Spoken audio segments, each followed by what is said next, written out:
เราเจ้าสมัยนี้มื้อนี้เราจะมาแนะนำวิธีการติดตั้งอ่าโปรแกรมเบราว์เชอร์เนาะ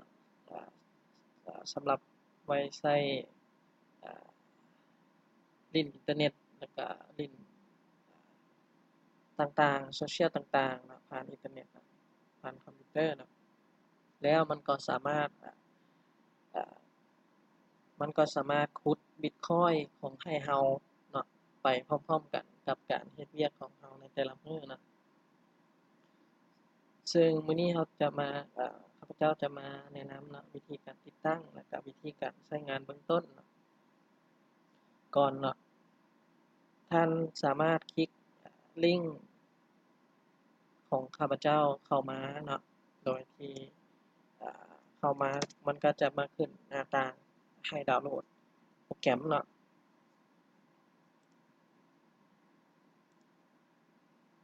มันก็จะขึ้นดาวน์โหลดโปรแกรมจั่งซี้เนาะให้มันให้ท่านกดดาวน์โหลดได้เลยเนาะอยู่บนนี้เนาะกดดาวน์โหลดเพื่อทำการติดตั้งเนาะ แล้วก็กด accept เนาะบันทึกไฟล์เนาะ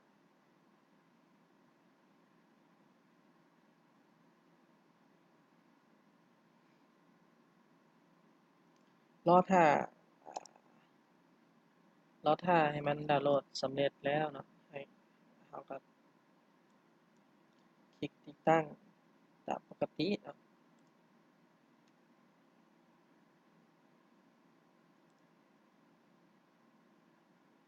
นี่เนาะ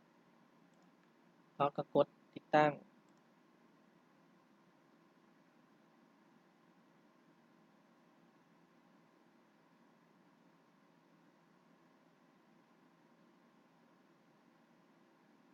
มัน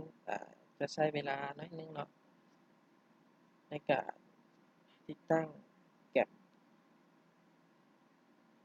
ตัวนี้มันจะติดตั้งผ่านอินเทอร์เน็ตนะใช้เวลาขึ้นกับความไวของอินเทอร์เน็ตของเราเนาะในการดาวน์โหลด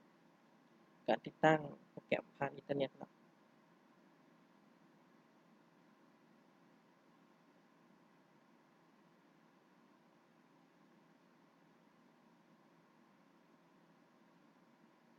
เมื่อดาวน์โหลดสำเร็จมันก็จะทำการ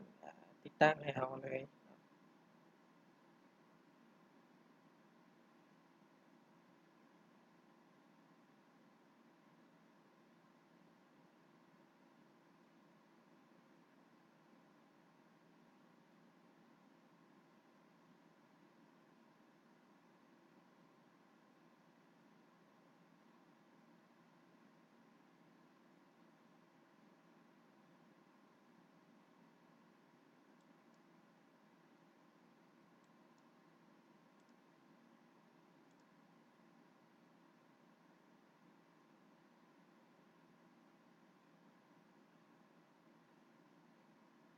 เมื่อติดตั้งสำเร็จแล้วเนาะมันก็จะขึ้นหน้าต่างที่นะให้เราโพสต์ออกไป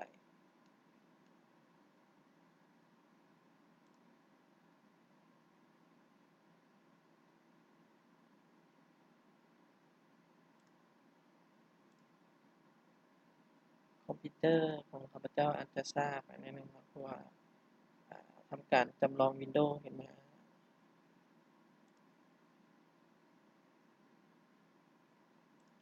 เมื่อติดตั้งแล้วเนาะมันโปรแกรมมันจะทำการอ่าเปิดขึ้นมาโดยอัตโนมัติเนาะให้เราเปิดขึ้นมาอัตโนมัติแล้วเฮ็ดแล้วให้เรา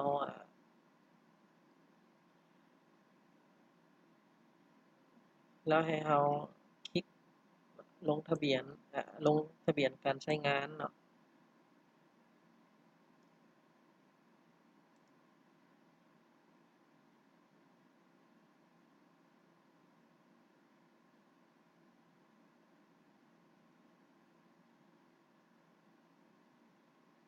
โดยใช้ชื่ออีเมลของเราเนาะลงไป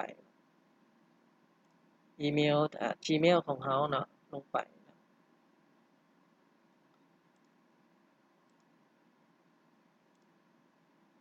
ในที่นี้ข้าพเจ้า จะบ่ได้ใช้อีเมลเนาะ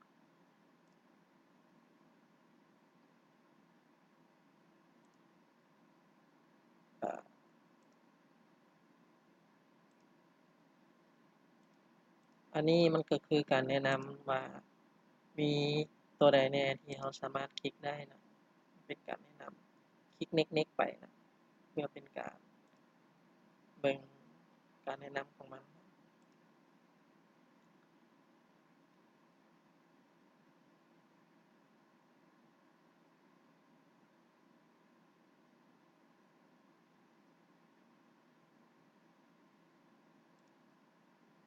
ปิดออกไปนะส่วนที่บ่เกี่ยวข้อง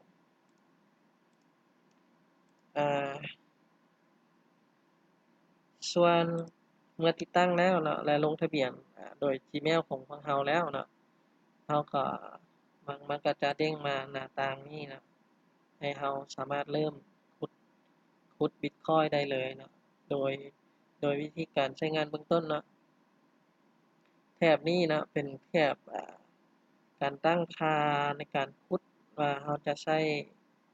CPU ของคอมพิวเตอร์ของเราขุดประมาณจักเปอร์เซ็นต์เนาะและเหลือไว้เฮ็ดเวียกพิมพ์เอกสารต่างๆไว้จักเปอร์เซ็นต์เนาะในที่นี้ข้าพเจ้าจะสมมุติขึ้นมาให้ทานแนะนำให้ทานเปิดขึ้นมาประมาณครึ่งหนึ่งเนาะ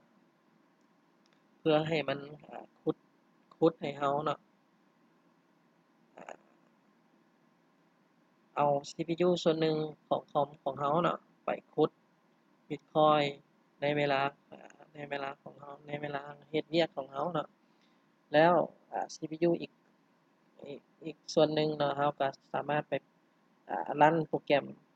เอกสารของเราหรือว่าตัวอื่นๆได้เนาะเพื่อบ่ให้คอมพิวเตอร์ของเรานี่ช้าลงเนาะถ้าเราถ้าเราบ่ใช้คอมพิวเตอร์หรือว่าบ่ใช้เวียกคอมพิวเตอร์แต่เราอยากเปิดขุดไว้ปาไว้เนาะชั่วคราวเนาะหรือว่าเราออกไปกินข้าวอิหยังเนาะอ่าเราก็สามารถเปิดขึ้นมาประมาณ80หรือ90%เปอร์เซ็นต์เนาะถ้าเอาขึ้น100เลยมันก็จะเฮ็ดให้เครื่องช้าหรือว่าค้างได้เนาะแนะนำให้ท่านเอาขึ้นมาประมาณ70หรือ80%เปอร์เซ็นต์เนาะในเวลาที่เราบ่เฮ็ดเวียกหยังในเครื่องของเราเนาะเพื่อให้มันขุด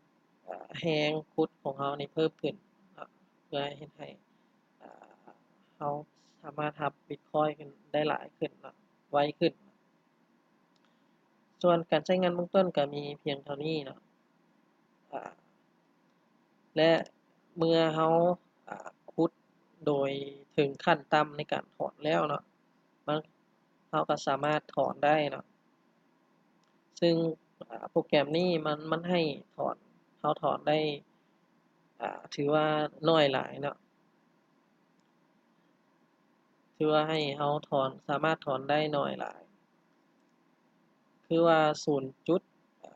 0.04ต่อ1เนาะเราก็สามารถถอนได้แล้วเนาะ